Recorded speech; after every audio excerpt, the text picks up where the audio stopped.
Kenapa saya suruh salam-salam? Karena habis liburan, betul? Iya, ada yang dari luar kota, ada yang liburan di rumah saja gitu ya. Ya, tapi kita bersyukur kita punya komunitas di dalam Tuhan, amin. Hari ini kita akan belajar bersama-sama bicara tentang hidup kita di akhir zaman. Saya kasih judul dengan judul tetap setia di akhir zaman, amin.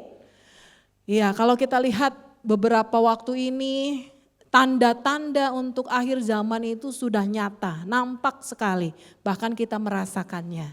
Ya, kemarin hujan lebat sekali, nggak tahu di tempat Bapak Ibu bagaimana ya. Di tempat saya itu kemarin pulang dari kantor, rumah saya di Cibaduyut, waduh angin besar, bukan hanya hujan tapi ditambah angin ya, ngeri sekali, kebayang, benar-benar kebayang orang-orang yang kena apa pohon tumbang dan sebagainya. Dan beberapa saat kemudian ternyata ada papan reklame jatuh di area Buah Batu ya. Bapak Ibu harus hati-hati, tetap jaga dan minta perlindungan Tuhan, kita nggak tahu.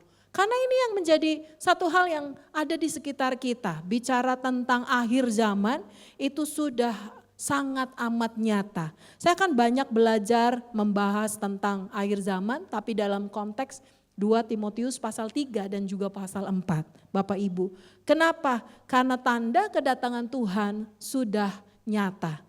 Dan ini bukan hanya sekedar hamba Tuhan bicara, tapi Alkitab juga menyatakan. Saya senang dengan Alkitab menjelaskan apa adanya Bapak Ibu.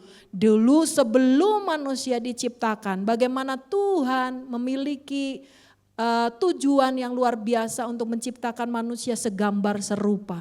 Kemudian prosesnya bagaimana kita melihat tokoh-tokoh, bagaimana kita melihat perjalanan orang-orang tokoh-tokoh iman dalam Alkitab.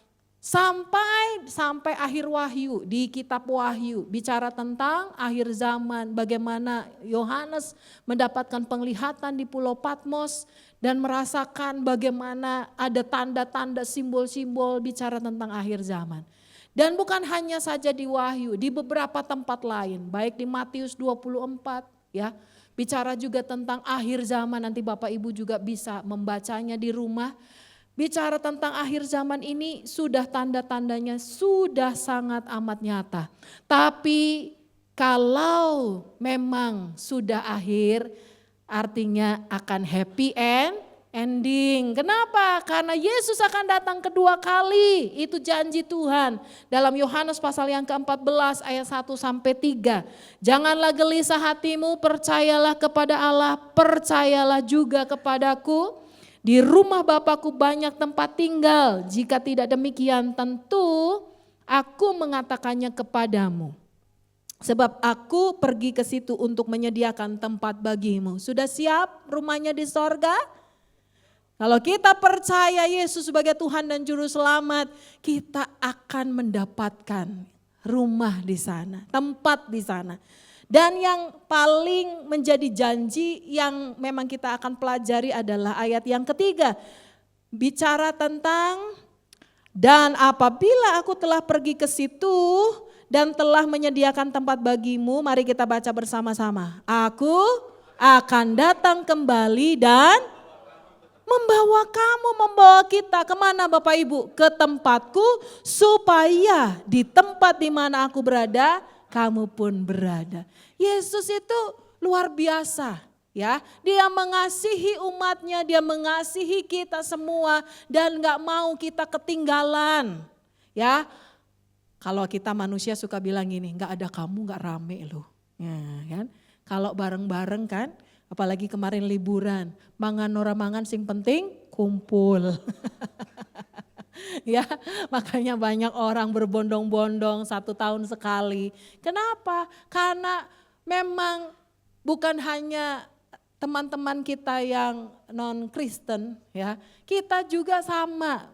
Beberapa waktu lalu ada Imlek juga ya untuk kumpul-kumpul. Kita senang kumpul-kumpul. Gak ada kamu gak rame loh tahun ini misalnya. Itu juga yang Tuhan katakan kepada kita. Bicara aku akan datang kembali membawa kita semuanya ke tempatnya Tuhan. Bersama-sama hidup bersama supaya di tempat di mana aku berada kamu pun berada. Saya rindu semua jemaat GBI Battle Kings kita sama-sama di rumah Tuhan. Amin. Jangan tiba-tiba, loh kok hilang semua? Berarti yang ngomong begitu dia ketinggalan dong ya. Teman-temannya udah hilang ya. Rapture, wah kok pada hilang semua? Ya kira-kira dan saya harap semua ini kosong semuanya ya. Karena sudah diangkat oleh Tuhan. Itulah janji Tuhan bahwa dia akan datang kembali, menjemput kita, membawa kita ke rumahnya. Ya. Dan memang tidak ada seorang pun yang tahu apa, kapan, bagaimananya sudah tahu ya. Tapi kapannya itu loh gak tahu. Meskipun tanda-tandanya sudah ada Bapak Ibu, tapi tidak ada seorang pun yang tahu kecuali Bapa. Dalam Matius pasal 24 ayat 36. Yang penting adalah kita mempersiapkan diri. Tuhan juga ajarkan ada 5 gadis yang bijaksana dan 5 gadis yang bodoh. Dua-duanya sama menunggu, sama betul. Tapi satunya persiapan, satunya gak apa-apa, gak ngerti juga. Habis itu minyaknya habis, mintalah minyakmu. Aku nih gak punya persediaan, gak mau. Nanti kalau aku minyaknya habis, aku gak bisa masuk nih ketemu Tuan. Nah akhirnya yang 5 bodoh ini carilah minyak. Pas mereka pergi, tiba-tiba pengumuman. Persiapkan jalan, pangeran akan tiba. Baru mereka semua masuk Bapak Ibu. Kita gak ngerti kapan waktunya, yang penting kita mempersiapkan diri. Hidup yang benar, hidup yang betul di hadapan Tuhan. Bicara tentang kondisi akhir zaman, tadi yang saya bicarakan bahwa kita akan banyak belajar di 2 Timotius pasal yang ketiga. Kita mulai dari ayat yang pertama. Ketahuilah bahwa pada hari-hari terakhir akan datang masa yang sukar. Kalau sekarang bilang loh kok kayak gini ya, kok makin susah ya secara ekonomi ya dan sebagainya, tantangan makin besar. Bapak Ibu jangan kaget, kenapa yang tadi saya bilang Alkitab menjelaskan semua kondisi manusia sampai di akhir zaman, sampai nanti dipanggil Tuhan, sampai pada waktu nanti tahta putih, gimana kita akan bersama-sama dengan Tuhan. Sudah dikasih semua penjelasannya, informasinya, tinggal baca. Makanya kalau kita mulai khawatir, bingung masa depan, Bapak Ibu harus belajar lagi firman Tuhan. Karena memang masa-masa yang akan sukar akan datang, gak mudah. Beberapa hari lalu kami belajar tentang topat, ya, Theology of Persecution and Discipleship. Itu bagus sekali, bagaimana gereja-gereja atau orang percaya itu mengalami tantangan dengan karena iman. Ya, masalah tantangan karena iman. Ada orang-orang yang mengalami persekusi. Dan itu memang ada dijelaskan, bahkan tokoh-tokoh yang kita pelajari mereka juga mengalami persekusi sampai akhir. Tapi mereka bisa mempertahankan iman sampai selesai. Akan ada Bapak Ibu sekarang ya, naik turun, kondisi sosial, ekonomi, politik yang gak jelas ya.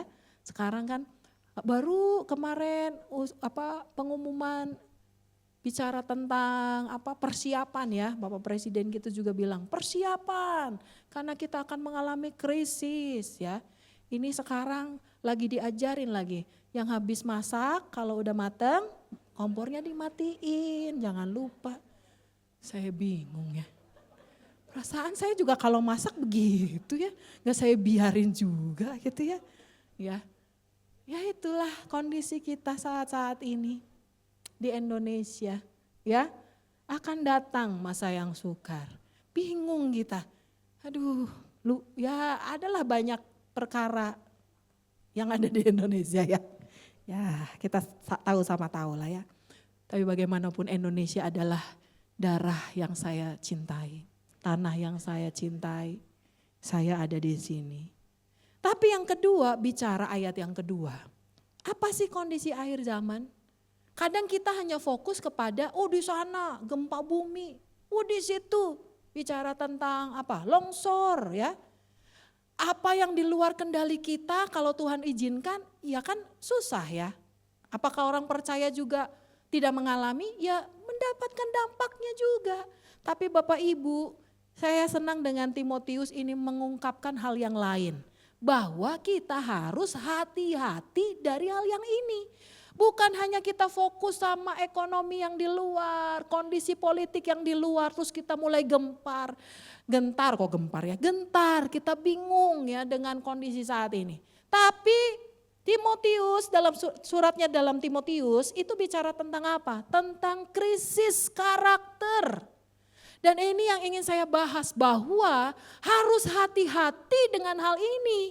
Ini yang kadang menyusup gak sadar. Sehingga kita tidak setia lagi kepada Tuhan. Bisa membuat orang-orang yang sudah cinta Tuhan, mengalami Tuhan, akhirnya menyangkal Tuhan di akhir zaman. Bahkan dikatakan bahwa ada banyak orang yang ingin cari guru-guru yang menyenangkan. Cuman telinganya doang Bapak Ibu. Artinya jangan sampai kita harus belajar waspada. Bilang kanan kiri waspada. Waspadalah, waspada. Ya. Kenapa? Karena ini yang paling penting. Kondisi di luar alam dan sebagainya tidak bisa kita kendalikan. Hanya kita harus belajar menjaga lingkungan. Itu bagian kita. Tapi kedaulatan Tuhan ya terjadi. Cuma ini yang bagian ini kita harus waspada. Mari kita lihat ayat yang kedua. Manusia akan mencintai dirinya sendiri.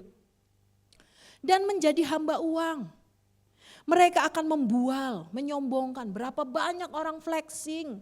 Media sosial semakin mudah. Dulu orang jadi famous tuh susah Bapak Ibu. Sekarang Bapak Ibu mau bikin apa viral. Meledak ya. Meskipun tidak lama ya, tapi yang penting kan meledak, dapat viewers, duitnya ada. Ya, apalagi kalau yang viral-viral, bisa tiba-tiba saya nggak ketemu Kojo, tiba-tiba ada di TV One. Gak ya kok, jangan ya kok. Ya, mudah sekali orang diundang di TV sana sini situ, orang mudah viral. Bapak Ibu ya, kalau yang baik bagus, saya dukung sekali Bapak Ibu. Kalau Bapak Ibu viral karena mengubah sesuatu atau menjadi berkat, itu sangat baik sekali.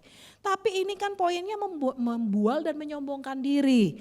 Kemudian mereka menjadi pemfitnah, mereka akan berontak terhadap orang tua ya. Gen milenial agak-agak pusing sama Gen Z. Gitu.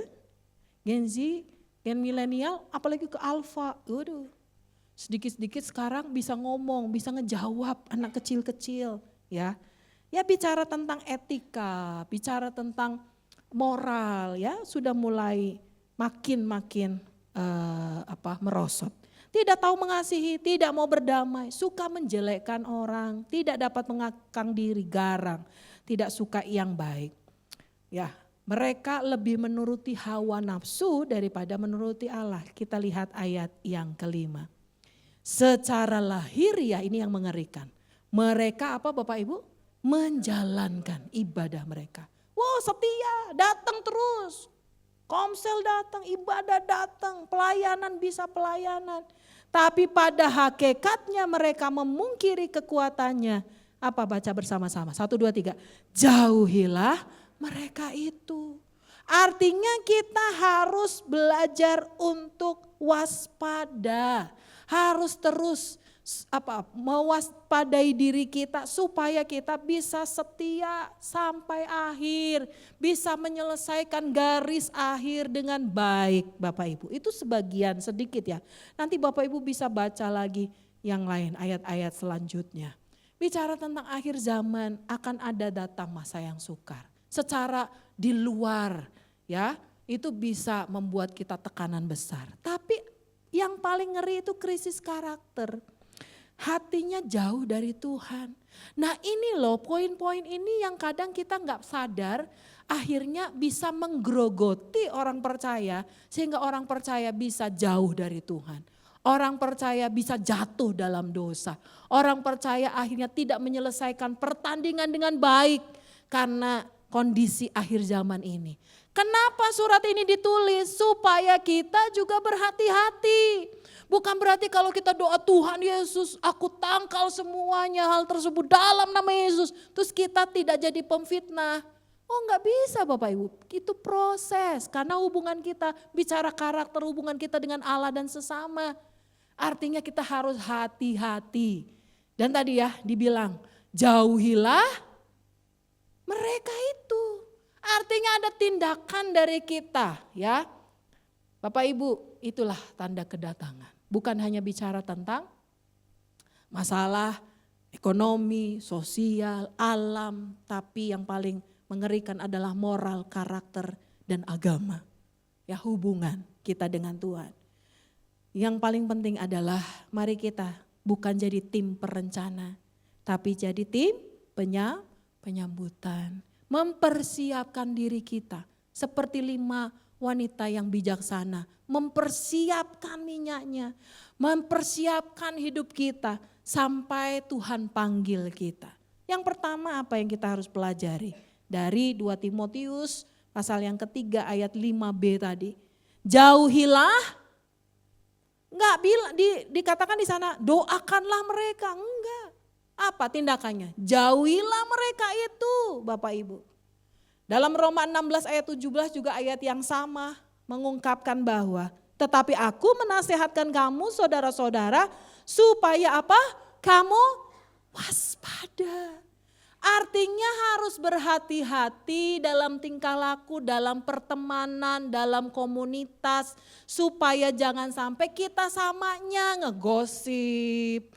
Kita ngomongnya negatif ya, kita menyalahkan Tuhan. Awalnya mungkin kita percaya sama Tuhan, tapi karena omongan dari orang kita salah bergaul, salah punya teman yang toksik. Akhirnya kita bisa berubah juga dengan setia kita. Cukup banyak Bapak Ibu, saya ketemu dengan pelayan-pelayan Tuhan, karena saya juga di bidang konseling ya. Waduh, ada luka-luka yang dialami nggak dibereskan, ketemunya orang-orang yang toksik lagi.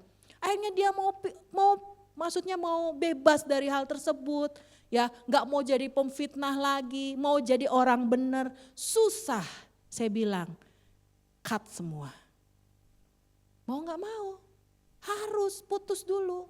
Kalau kita lagi sakit, ya harus istirahat. Nggak bisa kita langsung kerja, artinya potong dulu, cut dulu, beresin dulu supaya kita sehat, kemudian carilah teman-teman yang sehat.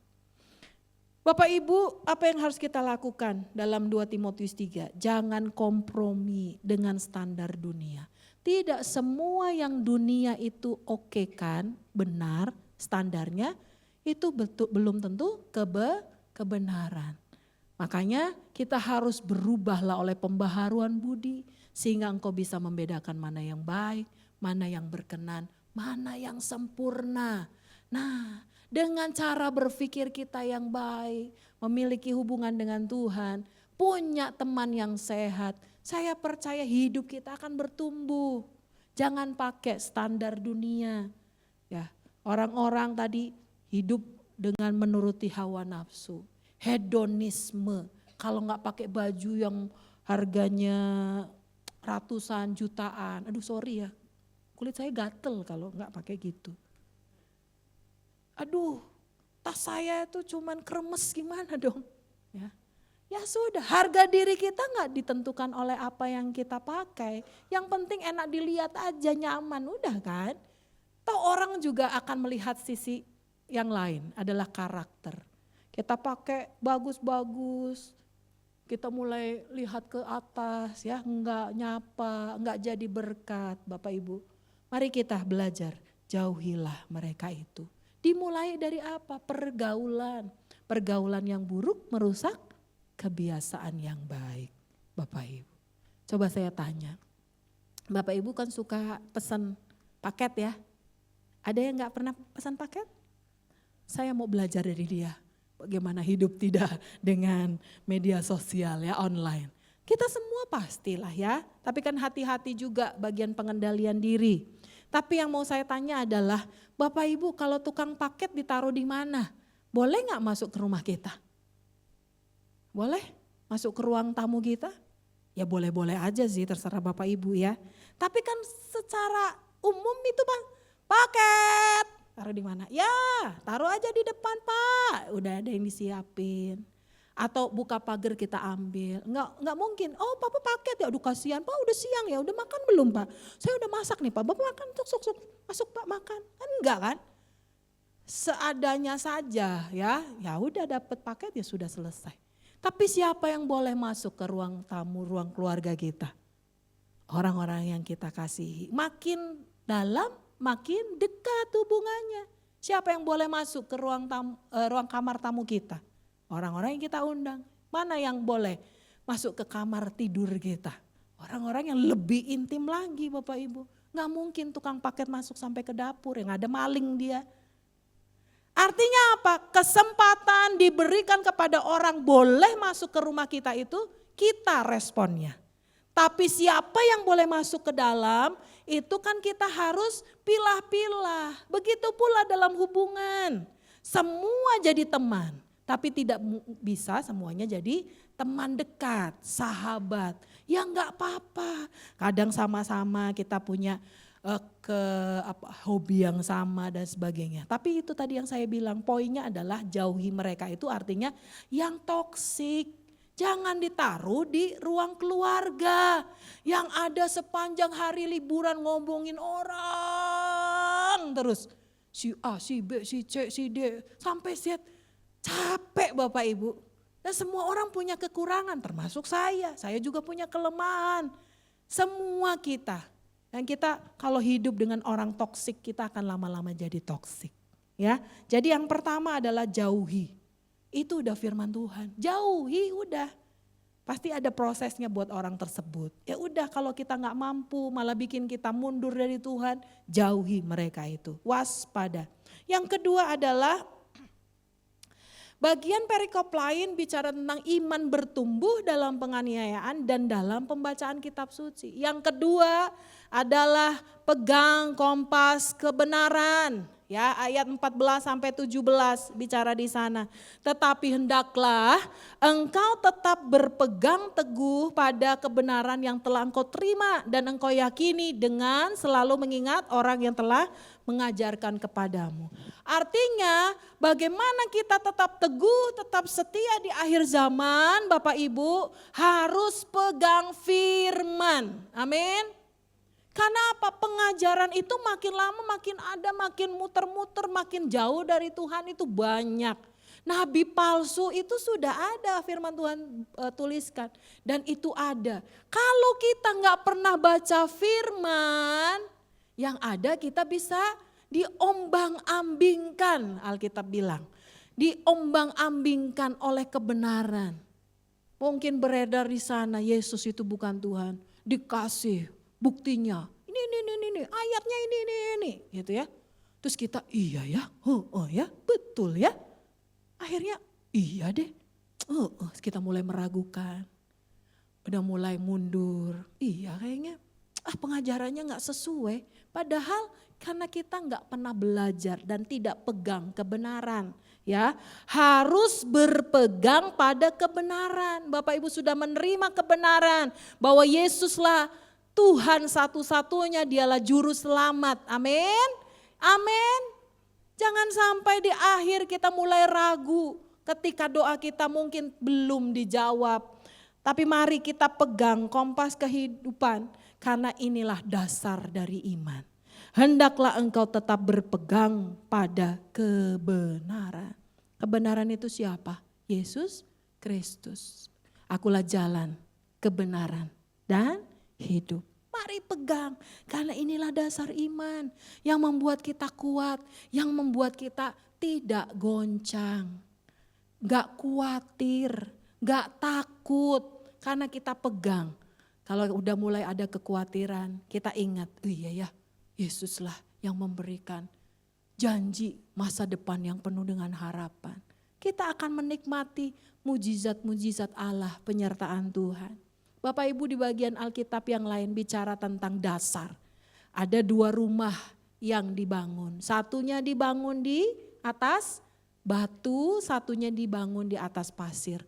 Dua-duanya sama mengalami hujan, badai, terus banjir sama ya Bapak Ibu. Tapi mana yang kuat? Rumah yang dibangun di atas batu. Ketika iman kita ditaruh, dibangun di atas batu, bikin kita kuat. Sebenarnya masalah proses hidup itu bikin kita kuat loh Bapak Ibu. Makin kita kuat, makin kita mengalami Tuhan. Makanya jangan bilang Tuhan, lalukan ini daripadaku. Bapak Ibu, itu akan menjadi kita kuat. Ya, waktu kita belajar olahraga jalan kaki, 15 menit biasanya ngos-ngosan. Tapi kalau kita tekuni, meskipun gak enak ya, capek, tapi gula darah kita akan baik. 1/2 jam setiap hari, ini firman buat saya juga. Iya, iya. Kemarin saya sengaja 1 jam Bapak Ibu, habis itu sakit semua badan. Tapi hari kedua udah lebih enak. Itulah proses hidup kan. Makin kita kuat gitu maksud saya. Makanya salah satu ilustrasi adalah olahragawan. Supaya kita kuat mentalnya. Ya, biasanya barbelnya 1 kilo. Aduh berat gitu ya. Sekarang udah 2 kilo. Nah, mari Bapak Ibu berpeganglah kepada kebenaran. Karena fungsi firman itu apa? Ayat yang ke-16, segala tulisan yang diilhamkan oleh Allah memang bermanfaat untuk mengajar, menyatakan kesalahan, memperbaiki kelakuan dan mendidik orang dalam kebenaran. Jadi ketika akhir zaman begini Bapak Ibu, ada hal yang tadi yang membuat iman kita goyah. Udah mulai bingung, masalah kerjaan, usaha kok rasanya mandek Bapak Ibu. Tapi ketika kita baca firman itulah jadi rema, menguatkan kita, memperbaiki kelakuan kita, mendidik kita dalam kebenaran. Supaya apa? Kita terus bertumbuh, yang dulunya cuek, marah-marah, sensitif ya. Firman akan membersihkan kita, memperbaiki kelakuan kita. Sehingga tujuannya adalah membuat kita diperlengkapi untuk berbuat baik. Yang kedua, selain kita hati-hati dengan komunitas yang toksik, harus belajar cari bikom yang sehat. Amin. Semua sudah bergabung sama bikom. Amin ya. Disitulah kita berbagi. Semua kita punya kelemahan, tapi juga punya kelebihan, saling memperlengkapi. Yang kedua tadi, pegang firman Tuhan. Supaya kita juga bisa berubah dan berbuah. Yang ketiga, berbuah dan bersaksi. Mari kita lihat pasal yang keempat. Ternyata ketika kita bicara tentang akhir zaman, kita gak duduk diam saja. Terus kita menangisi Tuhan, kapan engkau datang, aku sudah rindu engkau Tuhan. Padahal kita sudah lelah dengan hidup kita ya. Bapak Ibu pernah dengar ya, ada satu sekte yang gara-gara tadi, karena pengajarannya yang salah, akhirnya ada sekelompok orang yang menjual semua hartanya, kumpul di satu tempat dan menunggu kedatangan Tuhan. Tapi sampai hari yang mereka yakini tidak datang tuh. Dan akhirnya mereka bunuh diri bersama. Ngeri Bapak Ibu. Bukan itu maksud Tuhan. Tuhan inginkan tetap produktif. Kita sambil menunggu Tuhan, kita produktif dalam panggilan dan pelayanan kita. Gak duduk diam, tidak kitanya berputus asa. Tapi yang ketiga adalah bicara berbuah. Orang yang menunggu Tuhan, yang dewasa dalam Tuhan berbuah dan bersaksi. Gimana berbuah bersaksi? Ya duduk tadi bersama Tuhan dalam firman-Nya. Supaya kita bisa berbuah-buah dan bersaksi. Pasal 4 ayat yang kedua bilang begini. Beritakanlah firman, siap sedialah baik atau tidak baik waktunya. Tadi bilang kan di dalam pasal 3 ayat yang pertama, masa yang sukar. Artinya tidak baik waktunya pun tetap kita bersaksi, memberitakan Injil, memberitakan kebaikan Tuhan, kabar kebaikan Tuhan. Pemberitaan Injil bukan hanya bicara tentang seseorang yang dipindahkan pelayanan ke daerah-daerah, bukan Bapak Ibu. Bersaksi mengabarkan Injil, Injil itu apa Bapak? Kabar sukacita tentang Yesus Kristus ya. Nyatakanlah apa yang salah, tegurlah dan nasihatilah dengan segala kesabaran dalam pengajaran. Dan juga ayat yang kelima bicara, tetapi kuasailah dirimu dalam segala hal. Artinya Bapak Ibu, pada waktu kita menunggu kedatangan Kristus, kita tetap apa tadi saya bilang? Kita bisa berproduksi ya.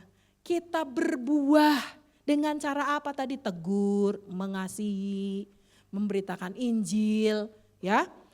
Dan yang baik bagi kita adalah kuasailah dirimu dalam segala hal, sabarlah menderita.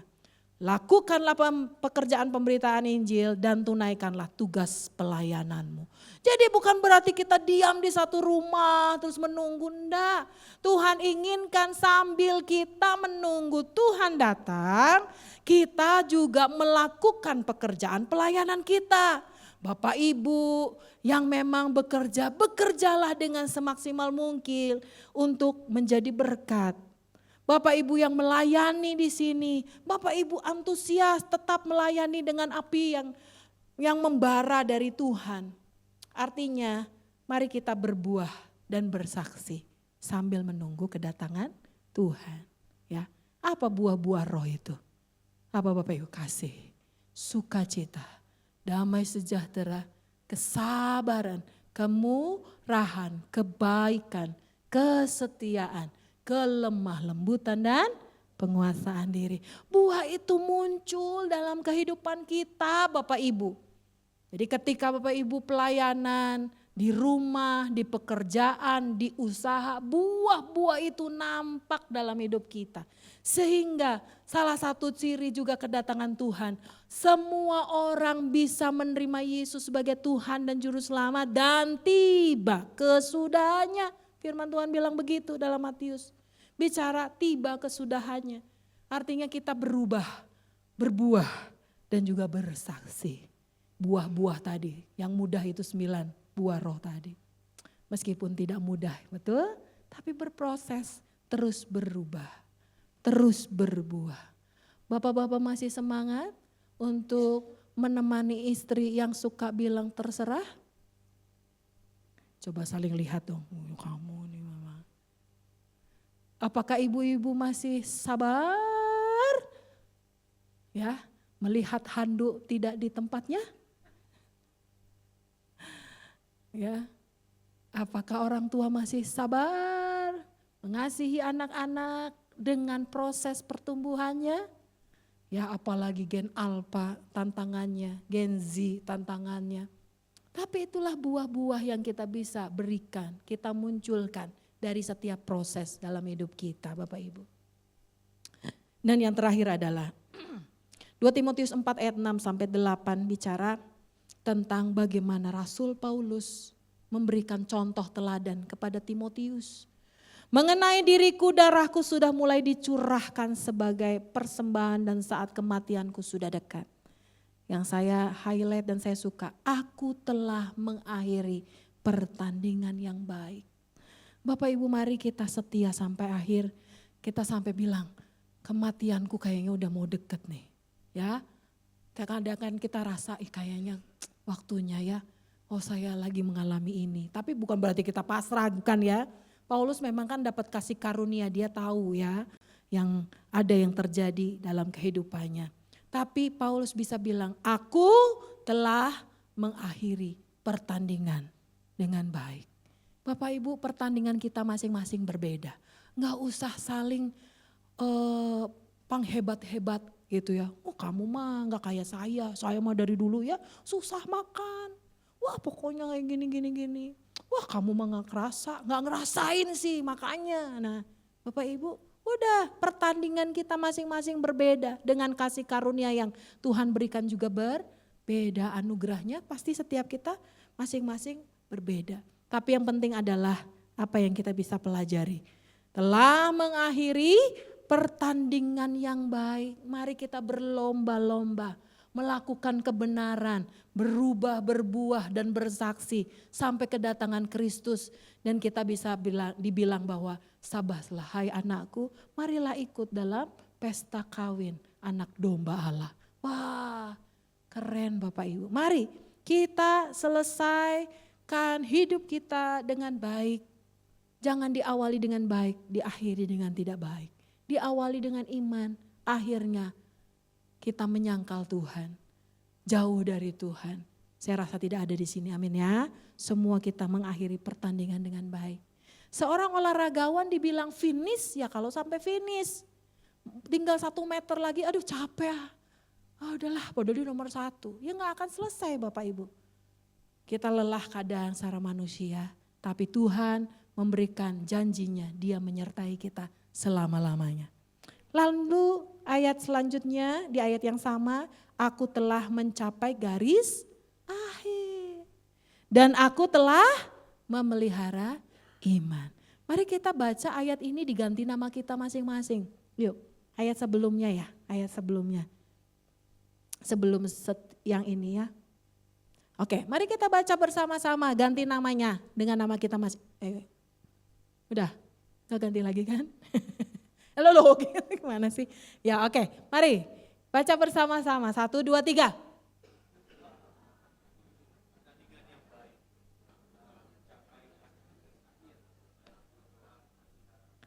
Amin. Biarlah saya yang benar-benar nanti juga mengakhiri pertandingan dengan baik. Aku telah mencapai garis akhir, aku telah memelihara iman. Kurang apa Rasul Paulus? Dia luar biasa, dia hebat, dia mencintai Tuhan, bahkan memberikan nyawanya. Intinya dia rela memberikan nyawa, kalau mati pun buat Tuhan adalah satu keuntungan.